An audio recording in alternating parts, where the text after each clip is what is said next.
तीनों लोकों के स्वामी होकर भी शिव जी के पास ना स्वयं की धरा ना ही स्वयं का आकाश रहा। बस प्रकृति की गोद में बसा कैलाश पर्वत ही उनका निवास स्थान हुआ। और दूसरी ओर पार्वती जी हर जन्म में राजकुमारी या बड़े घर की कन्या हुई, फिर भी उन्होंने अपने जीवन में शिव जी से अधिक किसी की भी चाह कभी नहीं की। शिव जी सकल सृष्टि के स्वामी, परंतु ज्ञानियों की दृष्टि में एक अघोरी से ज़्यादा कुछ नहीं। पर उस दिव्य स्वरूपा देवी ने शिव जी को जो पूर्णता दी, उससे वे देवों के देव महादेव बन गए।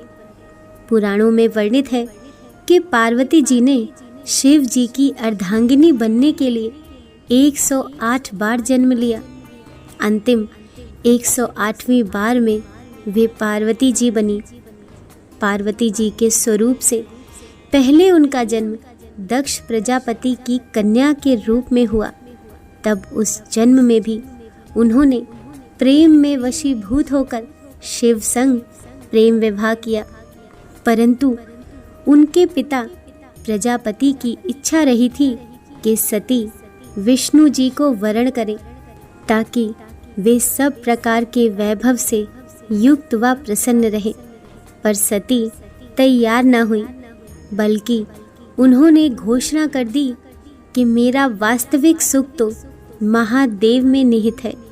सती रूप में शिव जी की भक्ति की और दृढ़ता से उन्हें पति के रूप में पाया।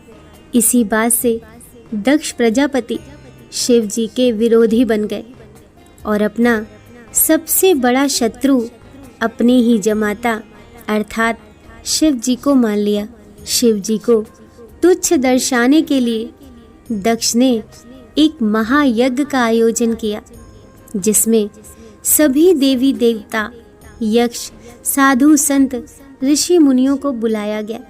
बस स्वयं की पुत्री और जमाता को छोड़कर इस यज्ञ में जाने हेतु पार्वती जी ने शिव जी को समझाया कि आमंत्रित तो परायों को किया जाता है, अपनों को नहीं। और वे वहाँ बिन बुलाए पहुँची तो उन्हें बहुत अपमानित होना पड़ा। उन्हें शिव जी की बात ना मानकर गलती हो जाने का भान हुआ, और जब उन्होंने शिव जी के प्रति अपमानजनक शब्द सुने तो वे यज्ञ की अग्नि कुंड में कूद गईं। शिव जी को जब पता चला तो उनके गणों ने यज्ञ भंग कर दिया। सती ने पुनर्जन्म में पुनः शिव जी से मिलने का वचन देकर प्राण त्याग दिए। शिव जी माता सती का मृत शरीर लिए विषिप्त से घूमते रहे। तब विष्णु जी ने सुदर्शन चक्र से 51 भागों में सती का तन काट दिया, जो आज भी 51 शक्ति पीठ के रूप में स्थापित है। वर्षों वर्ष शिव जी का वियोग कम नहीं हुआ, बल्कि बढ़ता ही गया। वे संसार से विरक्त हो गए। इधर सती ने वादा निभाते हुए पर्वतराज हिमालय और रानी मैना के घर पुत्री के रूप में पुनर्जन्म लिया। पर्वतराज की पुत्री होने के कारण उन्हें पार्वती नाम मिला। नारद जी ने किशोरी पार्वती जी को जीवन साथी के रूप में शिव जी को पाने के लिए तपस्या का मार्ग बताया। तब पार्वती जी ने अपनी सखी को हृदय की बात बताई तो उनकी सखी उन्हें घूर बियाबान जंगल में लेकर गई, जहां पार्वती जी ने अन्न जल का परित्याग करके विभिन्न कठोर से कठोर तप सहस्त्र वर्षों तक किया। तब शिव जी ने सब ऋषियों को पार्वती जी को समझाने के लिए भेजा।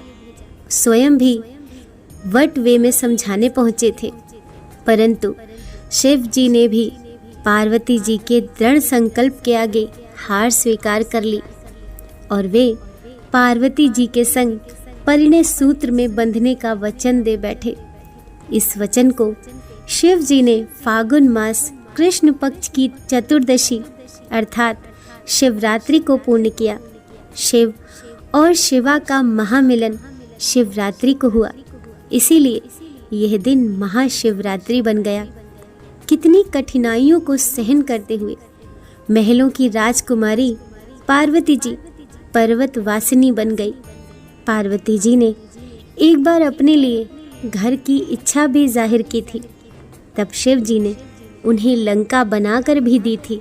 तब वास्तु विप्र रावण, जो दक्षिणा में शिव जी को पाने की इच्छा से पूजन करने आया था, पार्वती जी ने सोने की लंका उसे ही भेंट कर दी, परंतु शिव जी को रावण के साथ जाने नहीं दिया।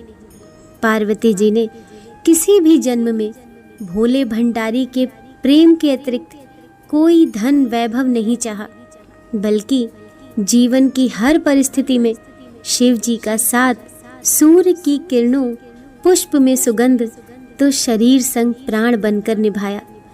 वहीं शिव जी ने भी तो हर जन्म में पार्वती जी की प्रतीक्षा की। शिव जी जो गले में मुंड माला पहनते हैं, वह पार्वती के हर एक जन्म का ही तो प्रतीक है, जिसे वे हृदय से लगाए रखते हैं। वास्तव में पार्वती जी ने अनेक कठिनाइयां सही, तो शिव जी ने भी अथाह वियोग सहा। जिसे सभी कुछ सरलता से प्राप्त हो जाए, उनका जीवन कभी पूजनीय नहीं बनता। अतः दोनों ने संपूर्ण प्रेम की परिभाषा गढ़ दी। आज के युग में जहाँ प्रेम प्रीत के मायने बदल गए हैं, जहाँ प्यार का स्थान अर्थ भोग विलास ने ले लिया है, वहाँ शिव शिवा का निश्चल निस्वार्थ प्रेम सभी के लिए प्रेरणादायी है।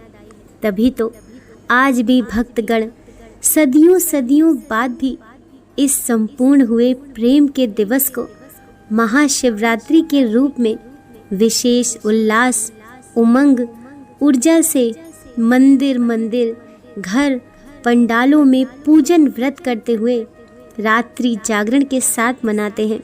साथ ही महादेव और महादेव के भक्त इसे इसी तरह के पूर्ण प्रेम को पाने की कामना करते हुए जीवन में संपूर्णता और सकल सुख पाने की भी इच्छा करते हैं।